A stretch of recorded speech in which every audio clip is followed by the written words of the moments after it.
Hi hello नमस्कार. तर छान इव्हिनिंगचा टायमिंग आहे आणि थोडंसं बाहेर जायचंय, त्याच्यामुळे आम्ही दोघी रेडी झालोय. आणि हा जो तृषाच्या अंगावरचा ड्रेस दिसतोय तुम्हाला, तो मी ऑनलाईन ऑर्डर केलाय. पण अपेक्षेपेक्षा छान फॅब्रिक आले तिला आणि तिला तो छान दिसतोय, क्यूट दिसतोय. आणि लाईटीचं काम आहे ना, खूप दिवस झालं पेंडिंग होतं. आपली पीओपीची लाईट खराब झालेली, तर त्याला आज फायनली मुहूर्त आलाय. आणि खूप दिवस झालं ठेवलेलं मिलननी, पण त्यांना काही वेळच भेटत नव्हता. त्याच्यानंतर आपल्याला शिरूरला जायचं होतं, थोडंसं काम होतं, तृषासाठी क्रॉक्स घ्यायच्या होत्या.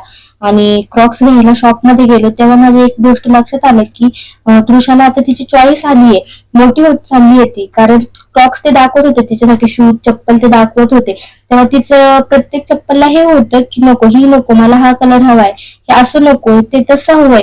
याआधी मला कधी हे जाणवलं नाही, पण आज पहिल्यांदा मला ते चप्पलांच्या बाबतीत जाणवलं की तृषा मोठी होतीये. तर तिच्या आवडीने सगळं काही ते घेतलं आणि माझी स्पेशल आवडीची कॉफी म्हणजे आरोमाची कॉफी घेतली मिलननी माझ्यासाठी. त्यांना कॉफी जास्त आवडत नाही, तृषाही नको म्हटली. त्याच्यानंतर घरी आलो, मग तिचं छान चेंज केलं आणि मिलनही तोपर्यंत एक राऊंड मारून आले. गावातनं काहीतरी काम होतं आणि बाहेर मस्त आपल्या पोर्च मध्ये दोघं जण आपला टाइम स्पेंड करत बसलो. खूप छान वाटतं. आमचं हे ठरलेलं आहे, मी झोक्यात बसते आणि ते छान मला असं पायाने झोका देत असतात आणि तृषा तिचं तिचं खेळतीये बाहेर फ्रेंड्स मध्ये. कारण रात्र झालीये, आता तिला झोपायला घ्यायचं थोड्या वेळात. चलो बाय बाय.